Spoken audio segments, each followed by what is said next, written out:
Okay, There's thank not a you. chat, right? There's a There's the Q&A. We're going to use the Q&A. Q&A. There you go. Yeah, so Okay. here's I'll the put that Q&A. off on another screen. Yeah. Yeah, there we go. Oh, that's nice that you have that set up. I'm envious of your setup. Oh, listen, you get spoiled. I wouldn't go back to a single screen for anything. You'll get three screens here. And I can put windows off on this side and that side.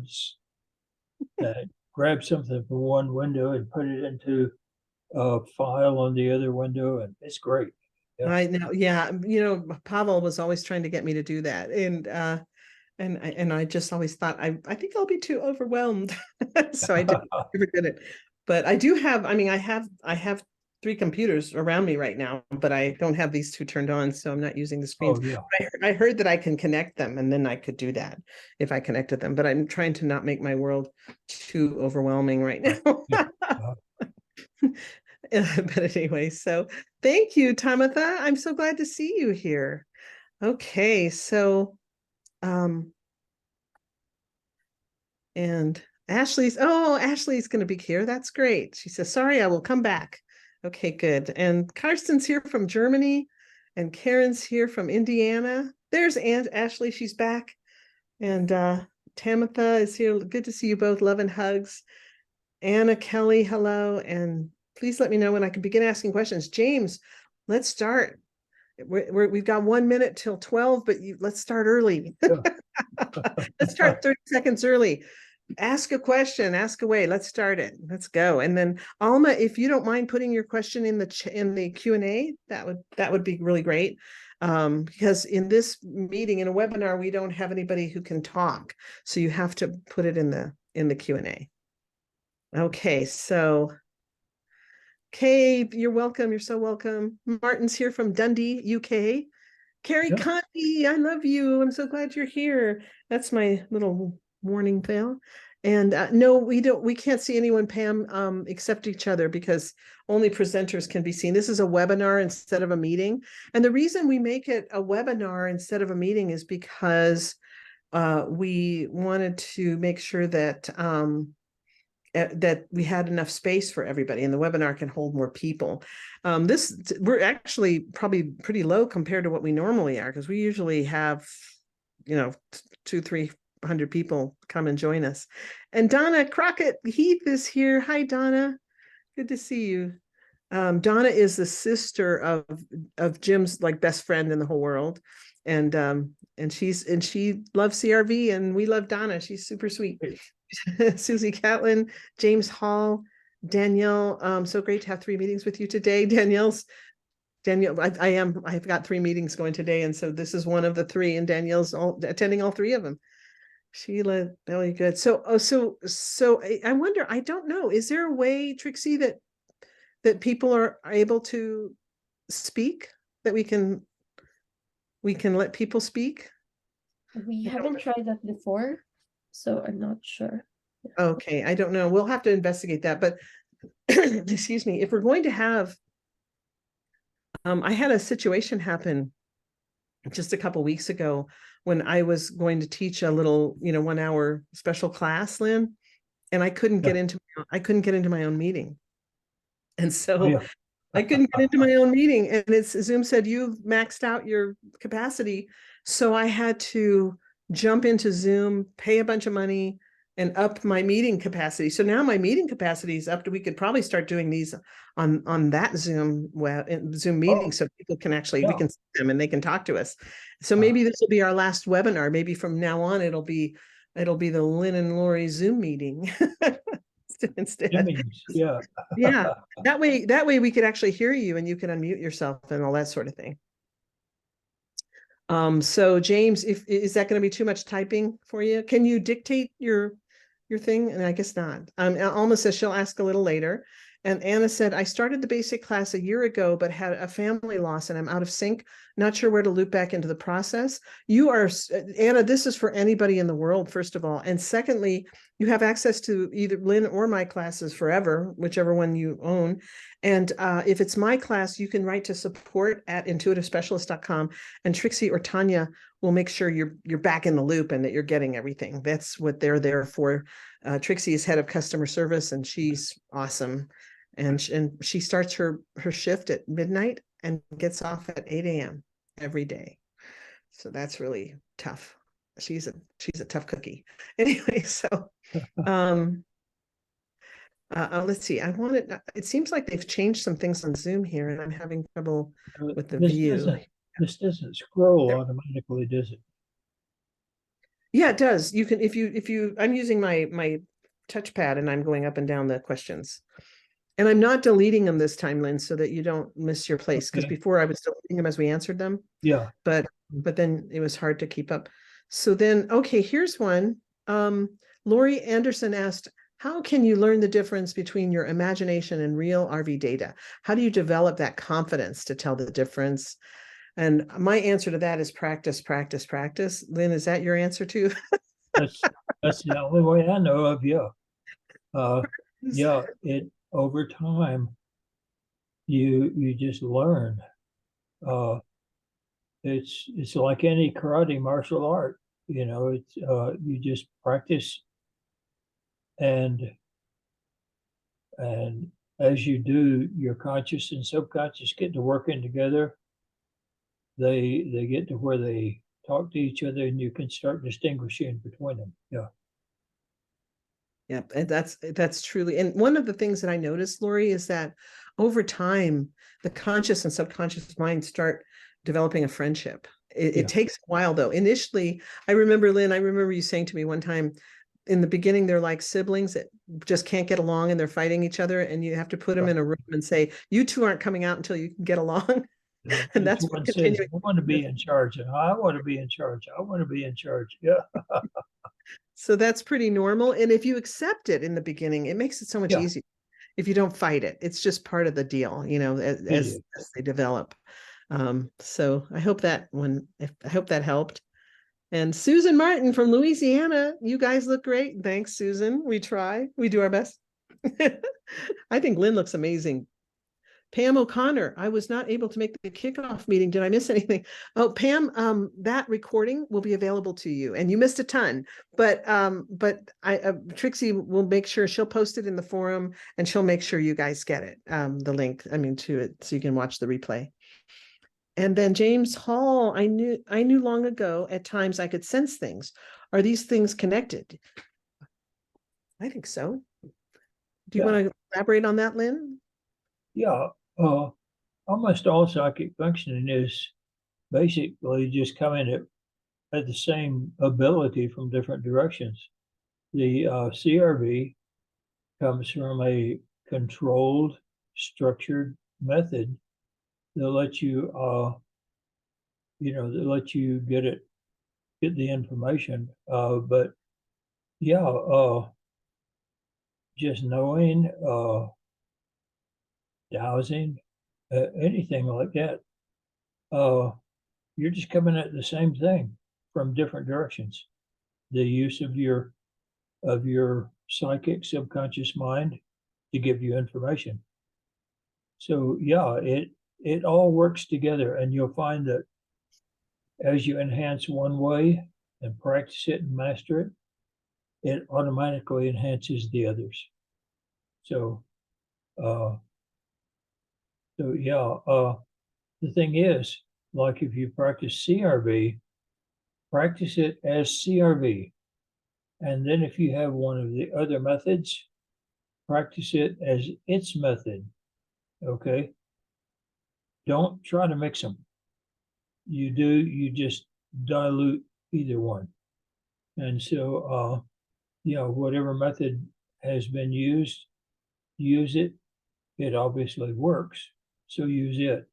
When you get to CRV, use CRV the way CRV has proven to work.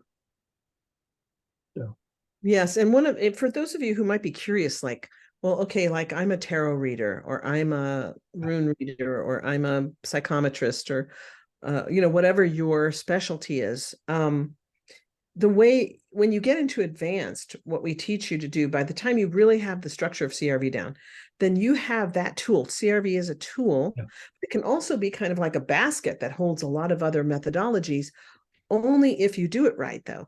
So what we want, remember, CRV is a report, an interview and report methodology. So if you happen to use another technique, if you were in the middle of a CRV session and you say, you know, I think I want to consult the Akashic records, because I have students who have some kind of an Akashic tool they use.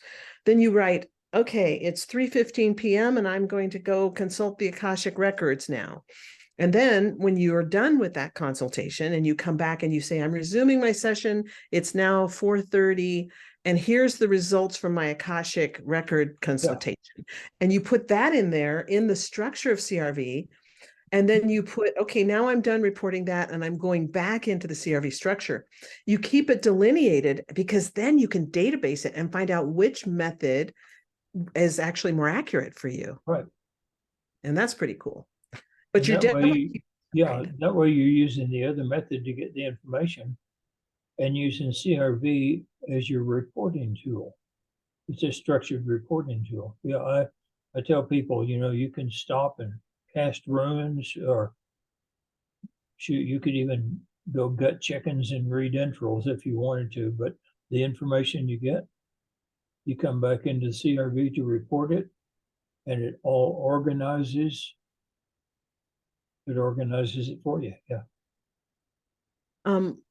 Hello, Jenny from UK and Connie. Chris Randall asked a question that I get asked a lot, Lynn. I think you probably do too. He said, is it possible that malevolent spirits can infiltrate whilst one is in a receptive state in CRV? And Lynn, how many years would you say you've been doing CRV now? How many years have you been involved in this? 35, 38. Yeah. I have never seen it happen. Mainly, I think he froze. There you go. There you go. I have never seen that happen, mainly because I do CRV, period. And CRV, you are in control of your receptive state. And I've had times when I felt like something was trying to break in, and the CRV structure provides for you to have control. And so I have never, in all that time and all the viewers I've had and all that, I've never really seen that happen, unless a person, here again, takes CRV and they say, oh, well, I've done these other 10 methods and I'm trying to get the universal constant. Listen, the universal constant is very weak. You don't mix the methods. Each method has developed over centuries of time. Hey, follow the method. Okay. And yeah, I'd like to add one thing too, is that I think that it's really important to be aware of what your own fears are. Yeah. Because I've had students who have a fear of a certain thing. And I, for example, here's a story that actually involves Lynn. Lynn was away in Europe, and Linda, his wife, calls me and she says, Lynn's away, he's out of the country, and he has a student who's really freaking out and I don't know what to tell him. So can you talk to the student? So I talked to the student and he's like, well, I'm really worried because I told my friend about remote viewing and my friend gave me a target, and now I'm trying to view the target and I'm thinking it's probably a murder. And I'm like, really like, oh my gosh, there's blood and there's guts and all this stuff. And I said, well, the solution is let's have your friend send you the feedback. What's the target? And it was this beautiful picture of a lake with a forest surrounding it. It was the most beautiful, placid photo. And so he had been viewing his fears rather than the target. He was afraid it was a murder, right? And so if you're afraid of malevolent spirits, you could conjure up all kinds of stuff. So what I have found my best defense is in just not letting my mind go there. Like, no, I am always protected. I'm loved. And depending on your belief system, like if you believe in prayer, you can surround yourself with prayer before you start a session. I had a guy who was Lutheran, and he called me and he said, well, you know, when I'm starting my session, I'm worried about this and this. And I said, well, did you pray before you started? He said, oh, I didn't know I could do that. Of course you can do that. Why wouldn't you be able to do that? If that's your belief system, great, and Yeah. if you believe that angels and spirit guides are around you, then have them protect you. Whatever you feel is your best protection. But the main thing is, don't let yourself go to this like, oh, malevolent spirits might get me. Yeah. You just don't let yourself go there. And I just because you can spiral out of sanity with that. I've seen people who would oh, I'm afraid somebody's watching me, and oh, I'm afraid of that, and I'm afraid of that. And months later, I get a call. I'm locked in my house because I saw a black car going by, and I think it must be the government spying on me. And they've got, and I mean, the guy had locked himself in the house, and there was nobody. There was nobody. It was just your fear is your weakness. yeah, the fear is your worst enemy for sure. Yeah. And then you're so welcome, Bob. And Evan, I'm so glad you finished the 4-day class. That's great, Evan. Anna Kelly, thank you. That's great. James Hall, it will be slow, patience needed for sure. Excuse me. Danielle asked, can we use CRV to set a target to return to an astral OBE that we have had previously? I don't know that I've ever do that. Set a target. I guess you could use regular tasking in the format, but here again, this is just advice, okay? Astral travel OBEs, you really want to get into it, go to the Monroe Institute. I mean, they teach it in structured, real format and all that. But don't try to mix them. Now, if you say set a target for that method, I don't see why you couldn't. But you really wouldn't need CRV to set the method. I mean, no, and I think too, if you like, let's say you're going to hope that when you go to bed tonight, you're going to leave your body and have a journey. I would just probably set an intention before I go to sleep and say, I want to have an out of body experience tonight, and I want to go to wherever your intention is. Yeah, you don't need to do a CRV session to do that. Yeah. Christopher Hughes, I received 2-dimensional mental images of visuals on a previous target that I thought was my imagination, but it turned out to be the target. Were the images 2-dimensional because the target was a photograph? That's an interesting question. Yeah. Okay. This leads into a topic that we teach in CRV. We train people using photographs and all that, targets. And we have found that people will usually view the feedback. And the problem with it is that once you get into the real world, you're out of training and really doing things. You may not get a feedback picture, okay? Or especially if you work for one of the 3-letter organizations or for a big corporation that has money involved, they're either not going to give you feedback, or else they'll lie to you about the feedback. And so in the CRV training, once we teach you to remote view, then we check to see if you're viewing your feedback or the real target. And we have a way of teaching you then to not view the feedback and view the real target. Now, my question for Christopher was, did he see the images that he saw in a feedback picture? And if so, then he's probably viewing the feedback. And that's simple. Hey, the fact is, you're doing something psychic. I mean, if you got it right, don't discount that. Yeah, for sure. I mean, definitely something psychic took place for sure. And then Christopher, as you keep practicing, you'll find that you'll actually, instead of going to the two-dimensional photograph, you'll start finding yourself kind of surrounded by the target. Yeah. And when you start having more of a spatial relationship, like this thing's in front of me, this thing's over here, that thing's over there, you know, when you start, that's when you're no longer viewing your feedback. That's when you're actually viewing the target itself. Yeah. And we call that the aesthetic impact, Mm. the AI. And let's see, then Annie asked, "Hi, Lyn and Lori, it's Annie from Tulsa. Good to see you again. I look forward to meeting you one day. We hope we do too. Question is about being seen during viewing and what to do if people can clearly see you and try to interact. This is frightening and what led me to finding your site, Lori, then going to the conference in Virginia. Can this be dangerous? I heard you were not able to be sensed, but I'm very afraid that's not accurate. Thoughts? Because I was talking earlier, Lyn, about how CRV, when done correctly, is undetectable because it was being used as an intelligence tool. So they had to make sure that it was undetectable. Yeah. And I was sharing with the group that I just met with right before this meeting, a blog that I wrote about the difference between, for example, OBE, astral projection, and CRV. So would you like to talk about this? Because the undetectability of CRV and people's fears that they will be seen at the target, some of them relate it to your story about the Chinese viewer. Yeah. So if you would clarify that, that would be awesome.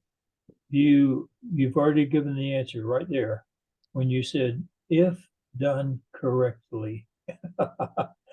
You follow the INGO structure, and INGO has built in protection for you.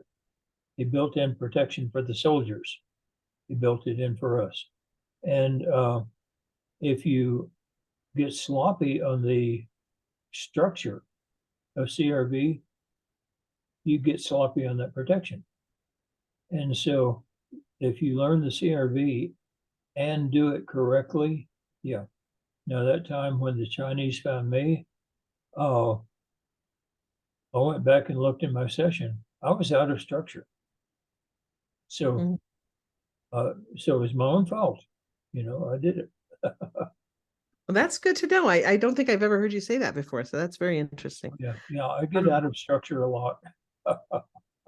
But the thing, Annie, the main thing too is, as we were mentioning earlier, fear is your worst enemy, you know, and so you don't have to really worry about being seen when you're remote viewing, especially in the beginning when you're learning. No, you're definitely not going to have any problem with that. The main thing is you're kind of creating these roads or these pathways to the target, so that so that you can really start learning to control your own abilities really through the structure. And the structure is the key to the whole thing, and it will protect you. So don't worry about being seen, because that's not going to happen. Besides, if they do see you, there's nothing they can do about it. Anyway. That's true. That's true. Maria said, "Is there a good beginner book?" I think that Lyn's book and my book are the best books to read for beginners. I recommend Lyn's book to everybody. I make Lyn's book a prerequisite, which is The Seventh Sense by Lyn Buchanan. And my book is called Boundless, Your How-To Guide to Practical Remote Viewing. And it's a great place to start as well. It teaches pretty much everything I teach on the first day. The first 8 hours of my 3-day course is in that book. So that's called, again, Boundless, Your How-To Guide to Practical Remote Viewing. And Lyn's book, again, is The Seventh Sense by Lyn Buchanan. And it's a great one. It's a page turner. It's so fun to read. And yeah, I love it. And then James asked, okay, a question. Last year, along this time, I was visiting a friend out of state. I was a contractor in the Middle East. We were visiting a friend. All of a sudden, the feeling of danger engulfed me. I was going nuts in the room looking for danger. And then boom, a construction crew was down the road blasting rock. That's okay. That's great, though. Okay. That's a really good indicator that you're tuning in. I just have a quick story kind of relating to that. I was sitting in a movie theater with my 3-year-old sitting next to me, and I suddenly, without even thinking, it didn't even enter my conscious mind, my body just reached over and pulled him onto my lap, and then immediately this huge chunk of ceiling fell right into his seat and would have hit him. So sometimes we just suddenly know things. Right before my very first intermediate class I was ever going to teach, I couldn't go to sleep that night before, and I was pacing, and Jim's like, you got to go to bed and get some sleep. You got to teach all week. You're going to teach for the next 3 days. And I said, I can't go to sleep, and I don't know why. And then at 1 o'clock in the morning, one of the students showed up at the door, knocking on the door, and was having kind of she turned out she had bipolar disorder. She was having a crisis. Or she was schizophrenic. I'm sorry, not bipolar. She was schizophrenic. But I didn't know what was coming. I just knew I couldn't go to bed. And so I think sometimes we just know, the body knows, and we sense something's coming. We don't always know what it is. The great thing about CRV though, James, is that you get something like that. You can sit down and do a session to say what is, the target is whatever it is I'm feeling anxious about. Yeah. And then get some details. Yeah. And the I details. don't know how many times my subconscious, like you say, without warning, I have reacted, and it's gotten me out of danger and has saved my life many times, because my job has often been more dangerous than regular jobs. Yeah. Jim and I often joke, like, did we ever think all of our best friends were going to be spies?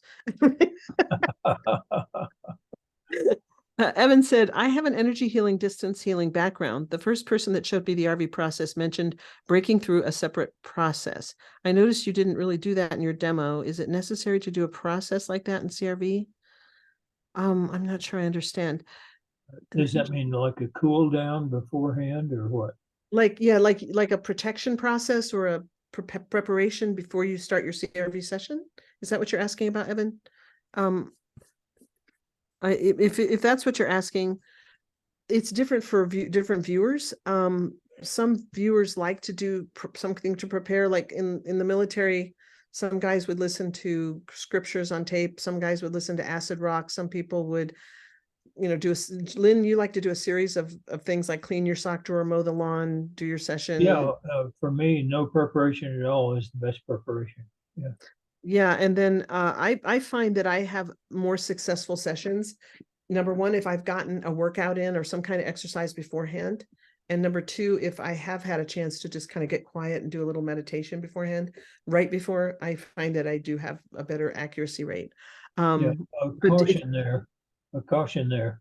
The way you tell whether it's working or not is by the results of your session, not by how it feels. Exactly. Yes. Yeah. That's really important. Your track record. That's why we have databases. Lynn has a database. Yeah. Database, and the database is there so that you're not guessing. You're not saying, I think I do better if I clean my sock drawer first. You've got data to back it up, right? You've got data. Yeah, right. Like I tell my students when they're doing their admin section at the beginning of their session, and they write down their name and the date and the time. And then I suggest to them, and this actually came from Lynn too, I usually suggest to them that they write not only their location, like I'm in the kitchen or I'm in my bedroom, but they also write down their circumstances, like I just had lunch, or I just took a nap, or I just did a workout. And that way, over tons of sessions, you have patterns establishing where you can go, wow, these sessions that I had really high scores on for accuracy were also the sessions where I had done a workout first, and that kind of thing. So that can really help too if you keep track. And then Sheila, I'm an artist and a scientist, natural seer since wee bit. I was wondering with the writing aspect when viewing, have never done that before. However, when drawing or painting, I go into what I call the zone. Lynn's very familiar with the zone. Yeah. Will that translate helpfully for the viewing writing method? I just started basic. Yeah, I think the zone is the place to. So yeah. You'll find yourself in the beginning. You're gonna be so focused on learning the structure, you won't be in the zone. You're just focused on learning the structure, and that's what you should be doing. But eventually, once the structure becomes subconscious and you can do it without thinking about it, then you'll find yourself really sliding into the zone frequently. Yeah. And Evan talks about breaking through the lemon. Yeah, you have to go around the lemon. You can't break through it. And you have to go through the body. It's the only way to get around the lemon. Can the subconscious override the conscious mind? It does all the time for me. All the time, yeah. Yeah, you're going along, and classic example, red, round, rubbery. Oh, it's a ball. You know, no, it's a site that has something red. It has something else that's round. It has something else that's rubbery.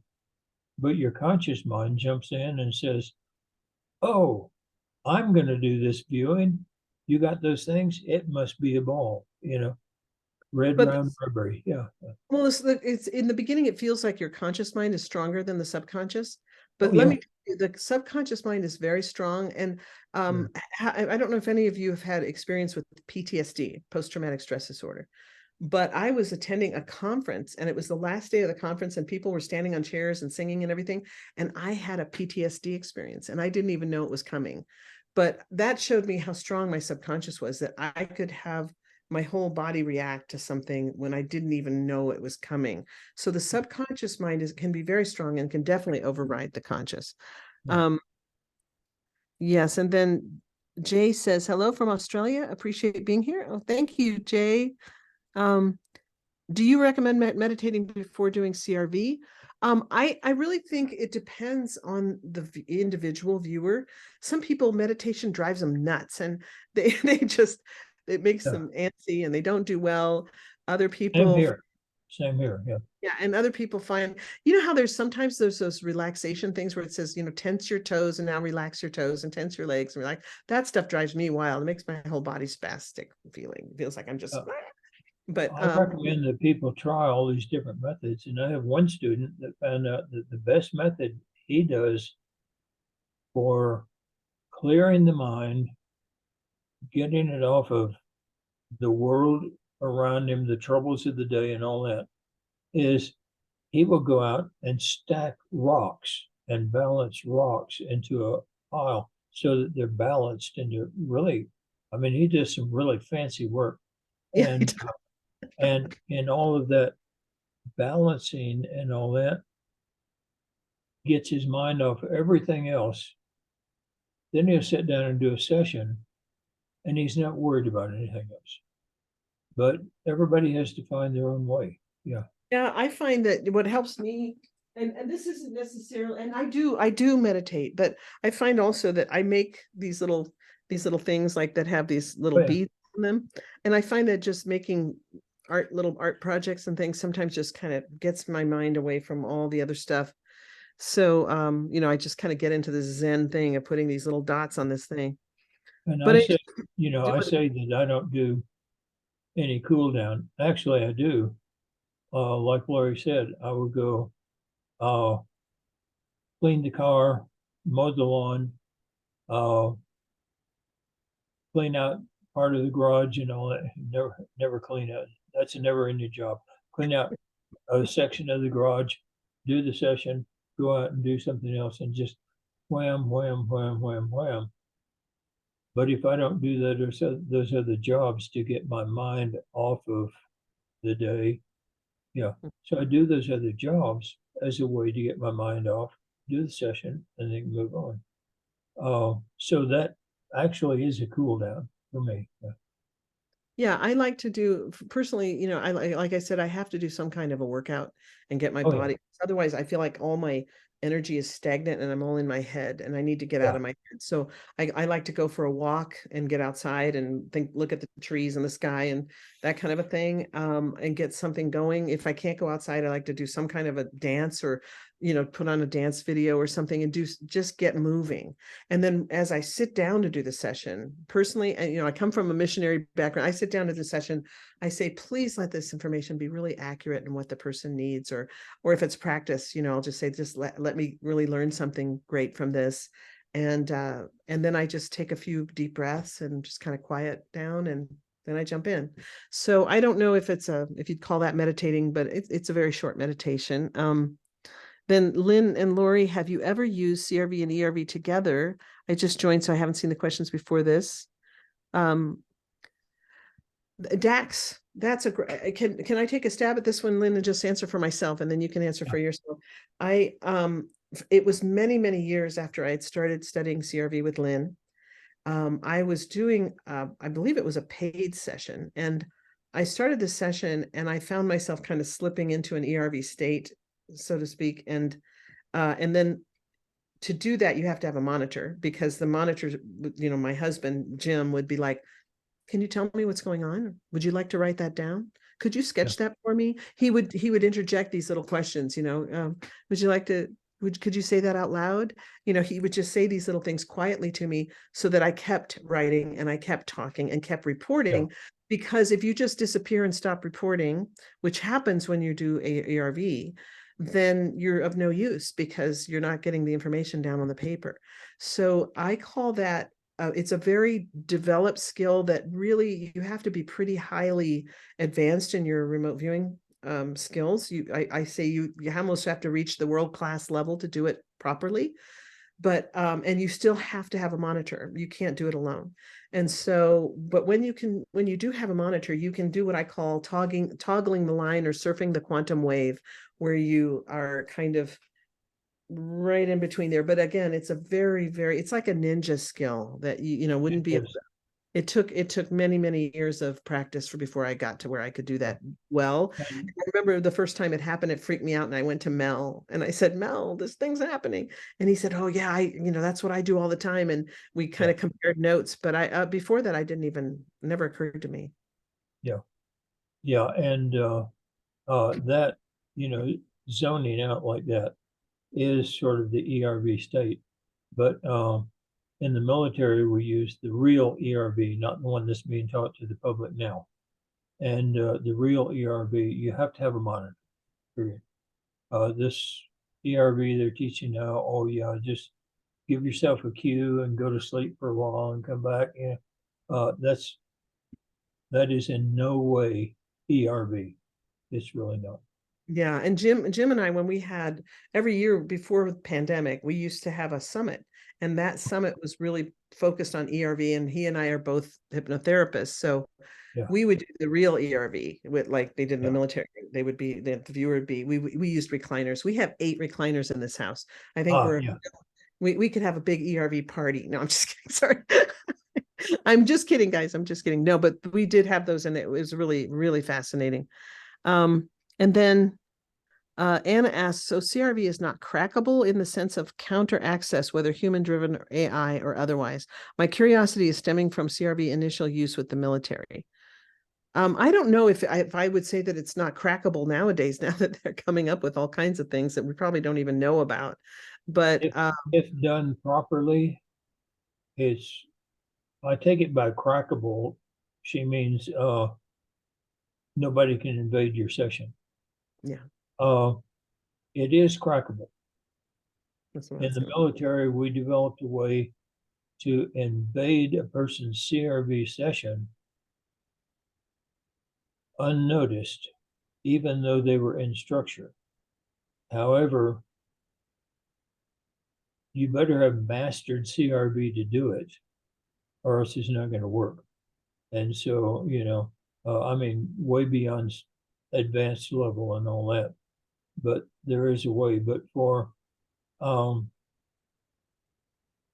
everybody else, CRV, if done properly, is not crackable. And AI, forget it. Yeah, I don't even think we want to get into AI right now, but yeah, the AI is a whole nother story. I'm reading a book right now that's fascinating, folks, called The Coming Wave. And it's written by a guy who was one of the pioneers of AI. And boy, is it an eye opener, because he's really talking about some of the dangers of AI, and he helped develop AI. So he's coming from a very knowledgeable point of view. Even if you're a basic student and just learning, do a target and then type those same coordinates into the AI and ask for a remote viewing session. I guarantee you your results are better. Yeah, for sure. For sure. Martin asked, do you have any templates for databasing CRV sessions? Martin, I have a database, and Lyn has a database, and you can go and see how they're set up if you know, they're not secret or anything. I mean, you could go in there and see how they're set up if you wanted, or put your sessions in there. I mean, so yeah, there are templates. I guess the templates are kind of like your data sheet templates, Lynn. Yeah. Martin, if you're either one of our students, you would just use the database template if you happen to be one of Yeah, our. we don't have a chat room here that I can put stuff in, do I? I don't think so. I don't think I can add anything to the, Oh, I was just gonna put a data sheet in that he could yeah. download. You know? You know what? Trixie can do it. Trixie, can you access, if you go into the basic materials, I think somewhere there's a database, there's the data sheet. It's called the data sheet. And you might be able to pop it into the chat or into the Is that question. yours or is that mine? I think it's yours. It's yours. Oh, okay, yeah, It's and yours. just pop it in. We had originally about 85 different categories of perceptions to find out which type of perception you're best at. And that was too much work. Nobody would do it. So we kind of boiled it down. So like texture, is that it looks rough, or is that it feels rough, or is that the sound is a rough sound? And we used to have those as 3 different categories. Now it's just texture. And so we've narrowed it down to 25 different categories. But it tells you what you're good at, what you're not good at, and all that. Yeah, and Anna, it's really interesting. I do talk a lot in my classes about ego, the role that ego plays, because ego and conscious mind are kind of the same. They're kind of synonyms for the other. And but that's one of the things that the structure is designed to do, is just help separate out the conscious mind and the thinking mind from true psychic perceptions. That's cool. Tamitha asks, quick question, would it be okay to base a database on your record keeping charts from the seventh sense? I don't want to violate copyright, and I was thinking of this for the final project in a computer science course so my instructors and fellow students would see it. Tamitha, you might want to write to Lynn with more details at Lynn Buchanan at beyondbb.com. at beyondbb.com. Yeah. And that's just the letters B and B. Lynn Buchanan at beyondbb. means beyond broadband or something like that. It stands, beyondbb.com. And the next time we do this, maybe we'll just use a Zoom meeting instead of the webinar, and that way we can put things in the chat. I'm going to mute and answer this really quick. Okay, sure, no problem, no problem. Okay, and then Murphy asked, she has 2 questions. And then Eliza said, can you go to a target that would be your future house? Definitely.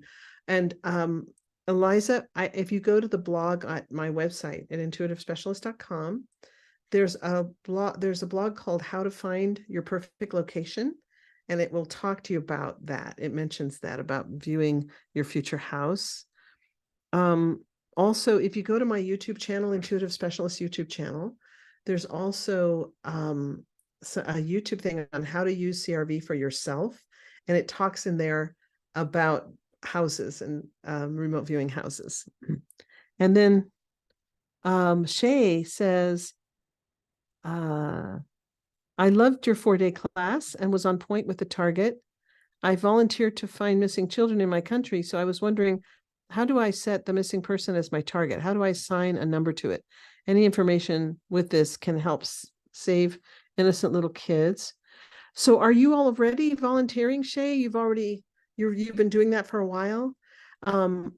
If so, if you're already a seasoned person who's been doing this for a while, helping to find missing people, the way you would set it up with a remote viewing target, or there's several ways you could do it, but one way would be to write down for yourself, the target is a location, describe the target. And then you're specifically looking for the location where the child will be found. But there's a lot of ways to do that. And I guess it would be, we only do missing people when we're working directly with the investigative officer, because working with families is just a mess.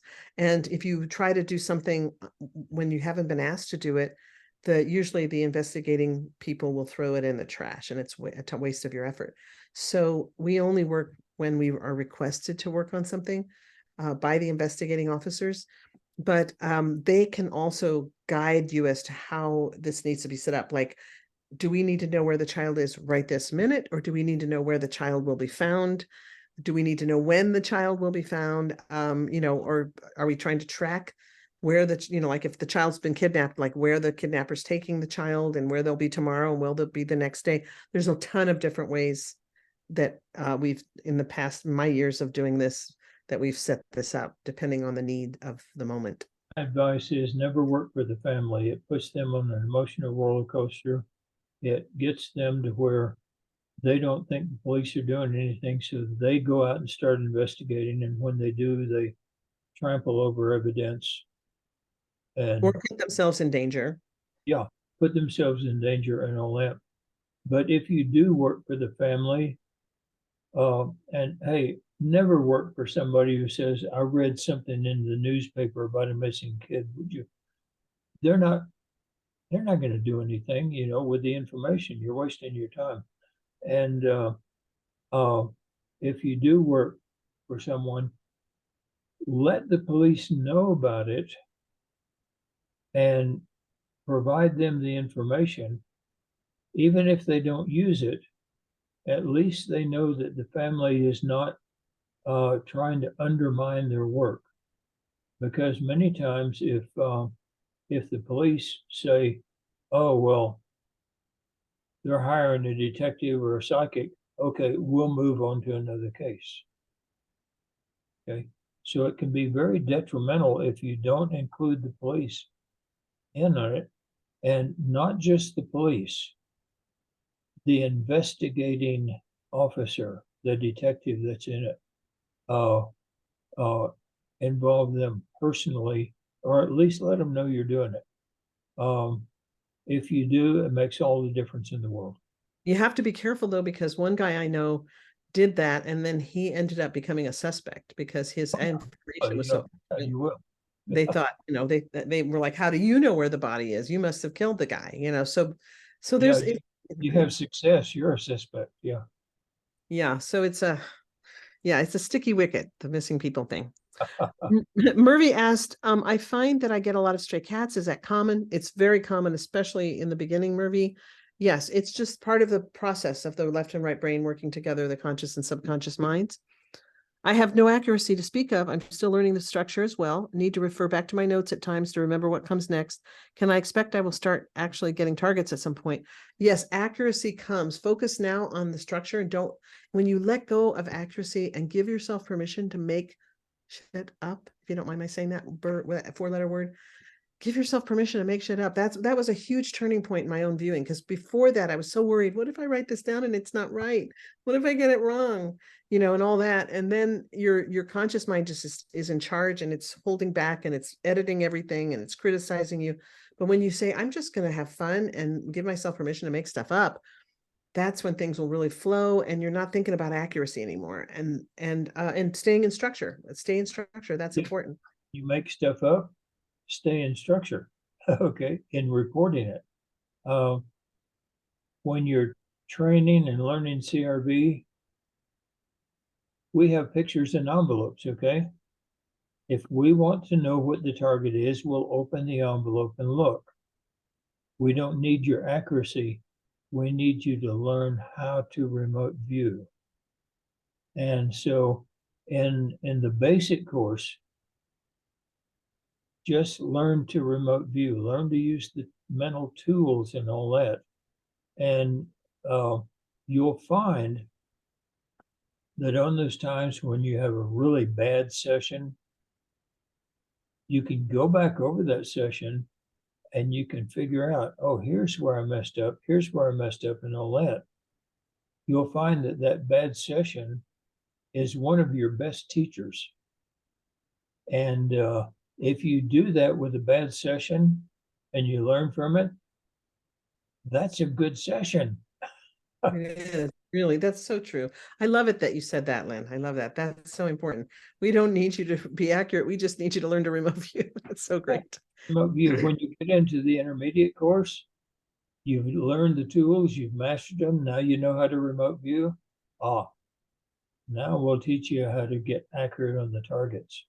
In the basic course, learn how to remote view, okay? And your white belt in karate, you're not learning to fight, you're learning how to wax on and how to wipe off. That's it. Yeah, that's so great. Um, can CRV be used to make better decisions for ourselves? It sure can, Elisa.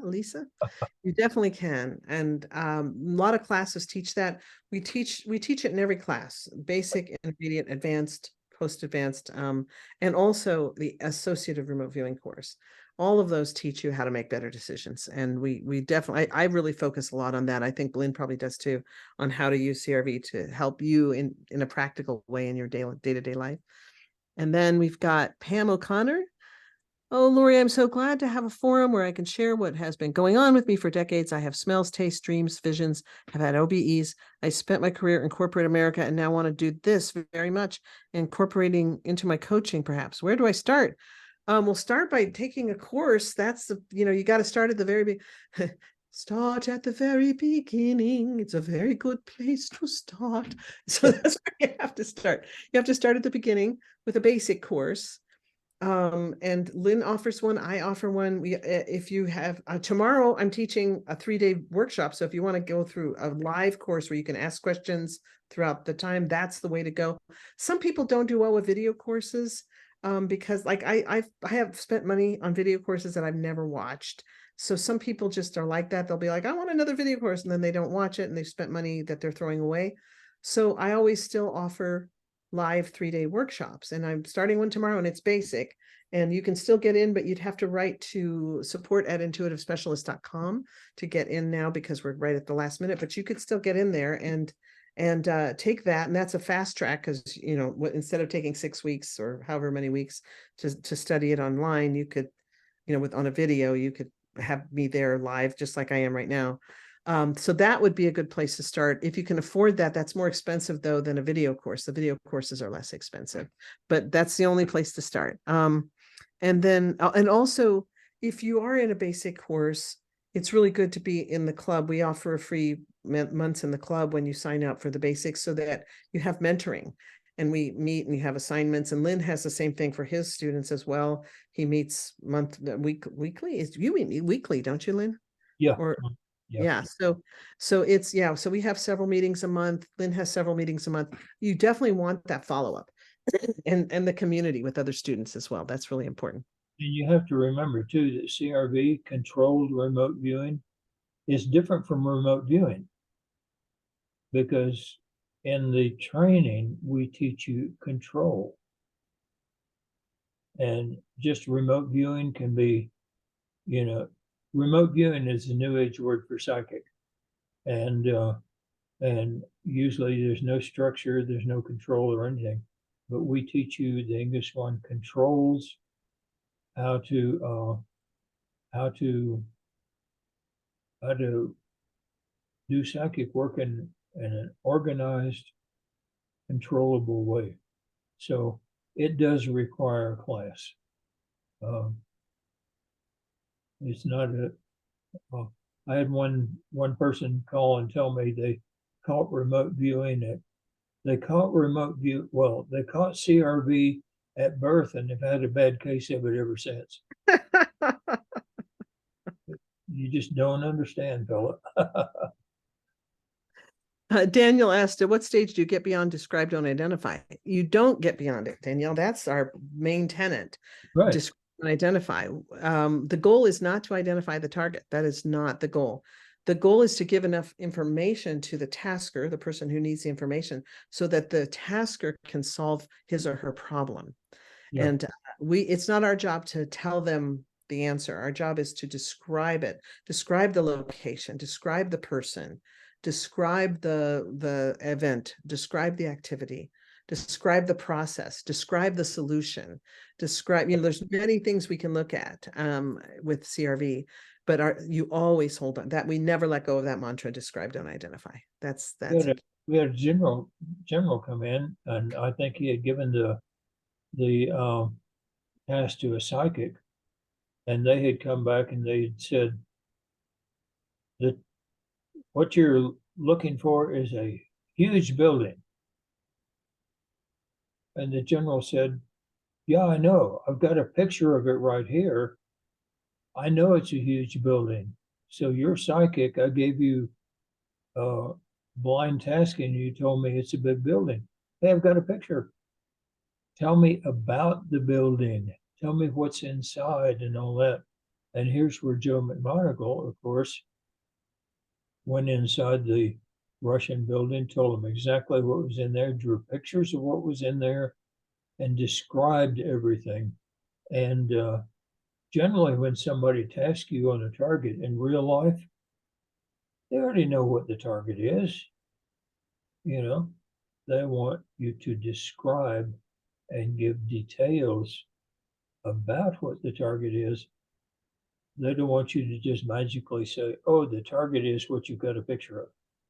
Yeah, like, oh, the missing child is under a bridge. Well, thanks a lot, lady. There's 50 bridges in the city. Yeah. They need the descriptors. They don't need the names. No, Like Lynn said, they almost always have the names. yeah. And okay, so we've only got 7 minutes more. Lynn has a hard cutoff, guys, right at the hour. So we're gonna whiz through some of these real quickly. Is CRV what Joe McMonagle uses or teaches at the Monroe Institute? No, that Joe's really, he started before CRV became into being, and he's always been a natural psychic, so he doesn't use CRV. Joe is natural psychic, one of the best in the world. And what he learned from CRV, he learned the CRV method only for reporting. He doesn't use it for the viewing. But then, because the military requires everything in a standard format, he learned CRV in order to report what he could get naturally. CRV was not meant for natural psychics, really. It was meant for soldiers who weren't psychic to teach them how to do it and report it. Uh-oh. Oh, good. Are you there, Lynn? You're still there? Yeah. Oh, good. Okay. Oh, good. Everything froze for a second. Pam asked about, what do you mean by out of structure? Pam, the CRV is a written set of structure. It's a written structure where you put things in certain places, you do things a certain way. If you deviate from that and drop it to the side and just start doing things any way you want to, that's being out of structure. Sandy says, I have to work on my structure always. Developed by deciding something is developed psychologically, such as right brain stuff goes in the left side of the page, left brain stuff goes in the right side of the page. It's developed psychologically through research and development that was done in the laboratory. So it's not just a made up method. Jay, I'm so frustrated on that.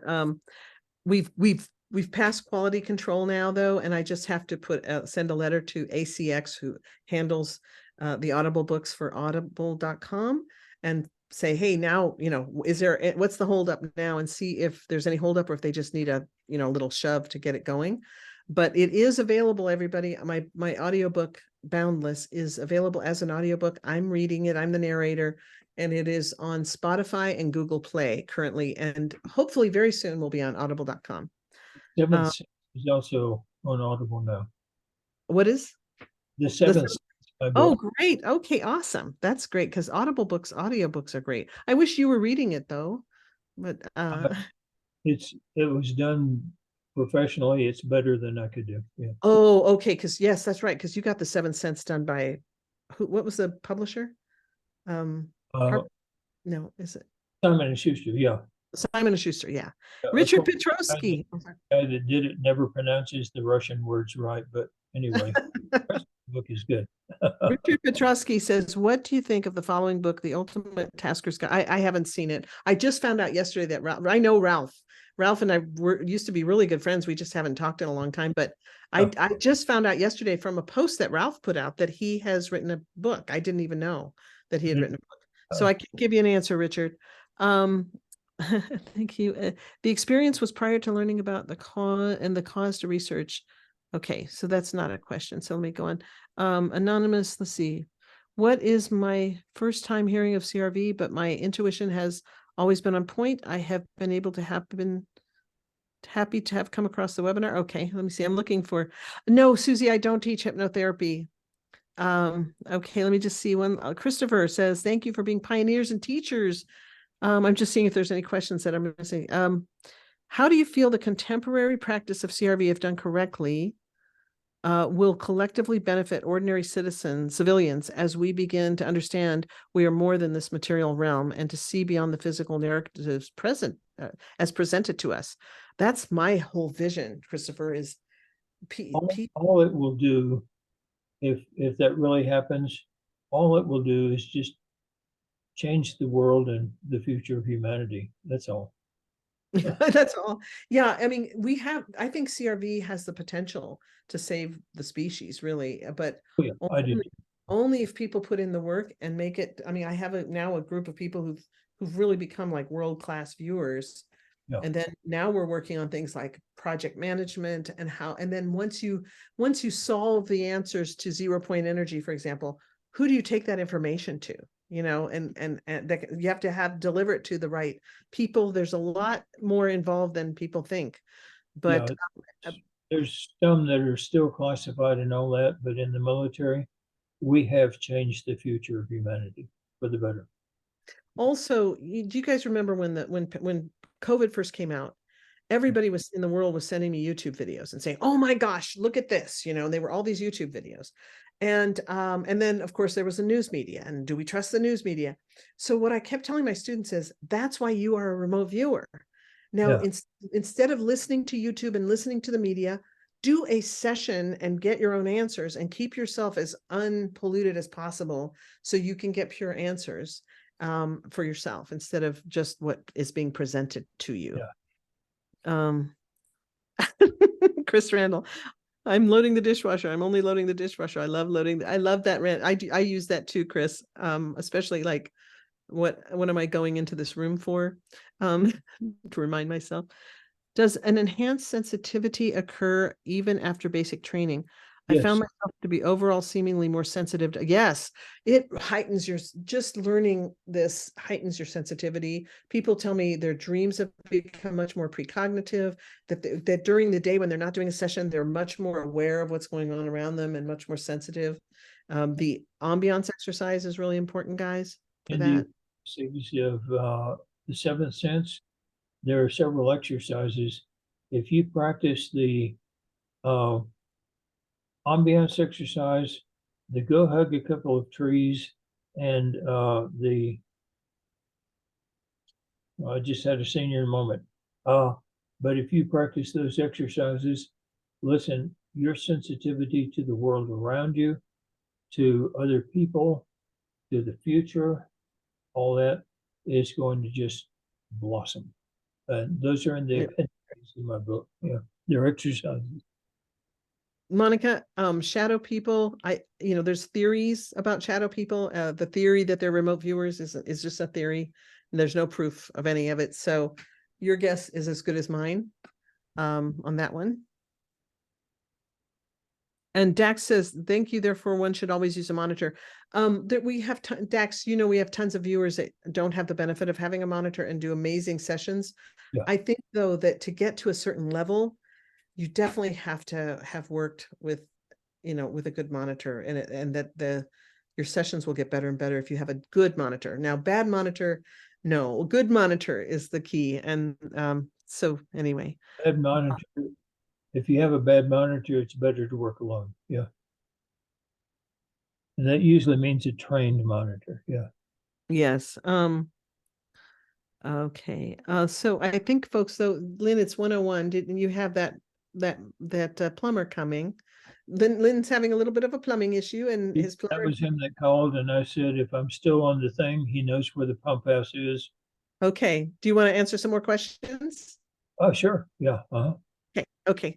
We had talked before the meeting, and he was like, I'm going to have to get off, on time because I have this guy coming, but that's great. Okay. So Leilani says, I'm a beginner. I set my ideograms in the 4-day course, and now 6 months later, as I've progressed within the quarter of the basic course, my ideograms seem to be shifting. Oh, that's a great indicator. Yeah. Mayette, that's great. That's another milestone. Like, the baby starts walking at a certain time and then starts talking at a certain time. With viewers, we've noticed milestones. And one of those is when your ideograms begin to morph a little bit and they start changing. That's a great sign of development. Using that analogy, you find that the baby, once it starts walking and talking, has a mind of its own. And when your subconscious does the same, it has a mind of its own. And so you may find your ideograms changing because your subconscious mind says, I don't like what you devised for me. I'm going to do something else. And so then you have to learn what your subconscious is changing it to. And I remember when mine totally shifted completely, and I called Lyn and I was like, what am I supposed to do now? You know, I don't know what they are anymore. And then Lyn said, well, just take a bunch of your sessions and look at the feedback, and then you'll be able to see from your descriptors what that ideogram was describing. You know, if you might have to say unknown when you do your AB process. For those of you who are my students or Lyn students, when you do your AB process and you determine what gestalt is this squiggly line representing, and you say unknown because I don't recognize it, then you move to the unknown and you describe, and then you look at your feedback later and say, oh, this squiggly line must represent this thing that I described. So that's how you'll learn Mayette as you continue progressing. That's what you'll have to do to figure out what the new ideograms are telling you or mean. Yes, Sheila, it is possible to go back to a past event or location to know what actually happened. Lyn, you should tell them about the assigned witness program that you had. That was the reason you set it up. Lyn set up a thing called the assigned witness program so that viewers could provide information to the police when there was no witness to a crime. Yeah. And I was talking to a detective one time, and detectives are good at getting information. They're really bad at giving it. And finally, I said, well, you know, tell me what you need. What information do you need? And he said, what I really need is a witness. And I said, great, we can assign one. And this is about 40 minutes into the conversation. And all of a sudden, this light went on in his head, and he said, oh, you can actually assign a witness to something that's already happened? I said, that's what we do. And from that came the assigned witness program. And yeah, we can have a viewer go back to a scene where there are no witnesses, find information, give that to the police. They can use that to find evidence and develop their case. Yeah. okay, so Paul asks, is there a blog about finding or determining if a job's right for you? And I didn't mean to, I sent it already, but and I said, yes, you can watch the blog on how to find your perfect location, and it'll give you techniques that you can use for jobs. And you can also watch a YouTube video that I created on how to use CRV for yourself. That also has some great. You may not like the answer. One guy was asking me to do a session. And I did the session for him. And I said, if you really want, he was miserable in his job. And I said, you need to go into woodworking.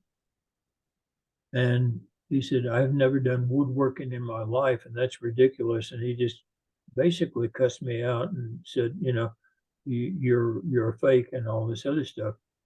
I got a call back about a year later, and he said, my son had a school project where he had to build a birdhouse. And I helped him build a birdhouse, and it was the greatest thing I've ever done. I'm quitting my job. I'm going into woodworking. That's very cool. I hope can you guys see when I type you an answer? Are you able to see the response that I've typed to you? Because it's disappearing. It didn't used to disappear, I didn't think, but now they're disappearing. Oh, I guess I can go to the answer. There we go. Yes, if I go to click on the answered. So Bernhard, you should definitely do that idea that you had, because you're an excellent viewer. And then Pam, definitely just write to me, Lori@intuitivespecialist.com, and I can help you with that. And then can you use this for medical issues where the person is disabled and unable to explain their problem? Yeah.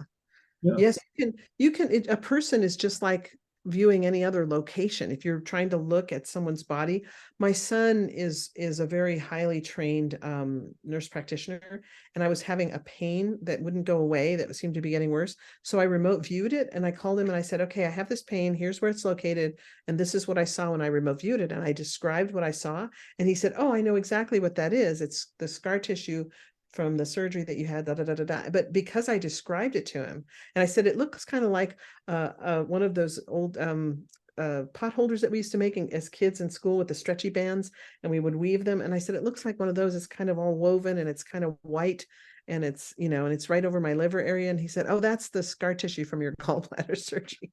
But he knew because I described it to him. Yeah. And this is another case of describe, don't identify. And and so, with medical stuff, it's the same. It's just like doing anything else.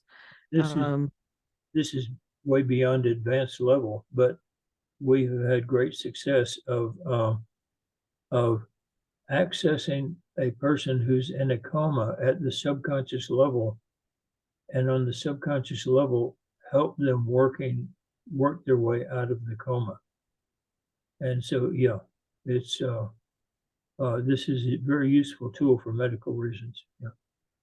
Yes, Martin, the answer to that is we actually have a tool for, like, if let's say that somebody approached you and wanted you to do a remote viewing session for them, and you suspected that maybe they were not telling you everything, or maybe they were actually working for the Taliban or something, then you would want to view the tasker's intention, right? Otherwise, though, sticking to the structure will help you not accidentally view the tasker's intention. Hopefully. The reason why you always include the police.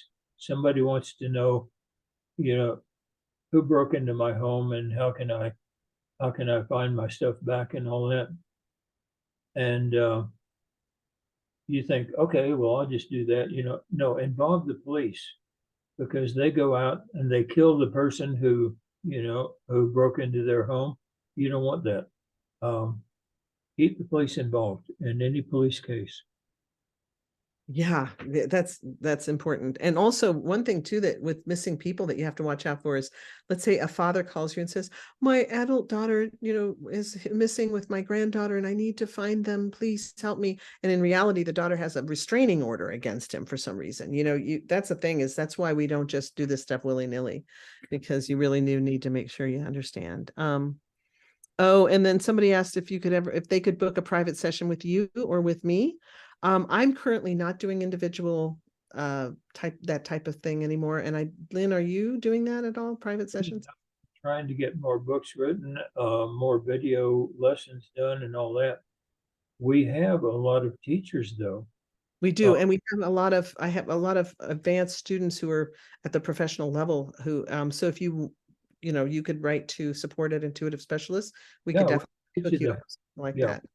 And you don't need, CRV is a standard practice. Everybody does the same thing. So whether you talk to one of my students or me, doesn't matter. Excuse me, I've got someone at your door. Probably the plumber. Pam, that is Lori at intuitivespecialists.com with an S at the end of specialists. Lori, Lori at intuitivespecialists.com. And so, yeah, and I'll definitely hook you up and we'll get you all taken care of. So I would love for that. Pam was asking if she could go from through the 6-week course, which she just purchased, and switch to the live course that starts tomorrow. And I'm saying, yeah, and I'm definitely will work out that for you. And yes, I've used CRV. I used to volunteer at a hospice, Lori, and I definitely would use that. Some CRV can be very helpful in a hospice situation. So guys, we reached the end of the questions. I'm amazed we got them all. That's amazing. So thank you guys so much for your attention, for coming today. I appreciate you. I'm going to be back at 6 p.m. tonight for the basic, for people who are in my basic club. I'll be doing a webinar tonight for them to go over an assignment they have. But for those of you who are not in the club, I am also teaching this on the 20th. I'm teaching a class on manifesting. So anybody that wants to join the class on manifesting, Trixie, how do we help them do that? There is a link, right? For Our page link is not set up yet, so okay. we will send everyone in our mailing list the link to Yeah, sign so up. we'll be sending everybody in the mailing list and everybody that's on the remote viewing with Lori Williams group. It'll get posted there to the link, so you can sign up to register for that. It costs $11.11 if you're not in the club. It's free for club members, and it's only $11.11 if you're not in the club. So if you want to attend the class on manifesting, we broke our internet last month with the tap into your future self. I'd love to have you join us. Next month, we're having a class with an amazing healer on healing. And then in February, we have a very successful psychic artist who's going to be offering a class in how to do psychic art. So we've got some really fun stuff coming up. And if you're not on the mailing list, you can just go to the website, intuitivespecialist.com, and you can sign up for Secrets of the Ancients, a free class there, and it'll put you on the mailing list. Or if you sign up for the free Masterclass it'll put you on the mailing list. And I think there's even a little block that says sign up for my newsletter, and that puts you on the mailing list. So if you're not on my mailing list, you'll definitely want that, because I put out so much free stuff all the time. So be on the mailing list. Also, if you want to be part of the Remote Viewing with Lori Williams Facebook group, if you're on Facebook, you can be there as well. We do have a group in LinkedIn, but to be honest, we mostly post memes there. I'm not as involved with LinkedIn as I probably should be. Anyhow, but guys, we love you so much. I think Lyn's he's got a plumbing issue, and I think he's probably dealing with the plumber right now. So we'll go ahead and end the meeting here. I love you all. Thank you for coming. It's been so joyful. We've had, I think, a little over 100 people attend today, and it's been great. I love you all. And I hope if you're interested in CRV that you'll think about taking a class, because that's just the way to go. And I'd love to have you as a student. Lyn would love to have you among his students as well. We'd love to see you. And Lyn's website is crviewer.com. And he's got lots of free stuff on his website as well. So don't hesitate to jump into Lyn's stuff, my stuff. It's all good. We love you. We both really work together and collaborate, and so happy to have you guys just even attending this. We'll talk to you soon, and Merry Christmas. Merry Christmas. Happy Kwanzaa and Ramadan, and whatever you celebrate, may you have a really joyous holiday season. Love you guys.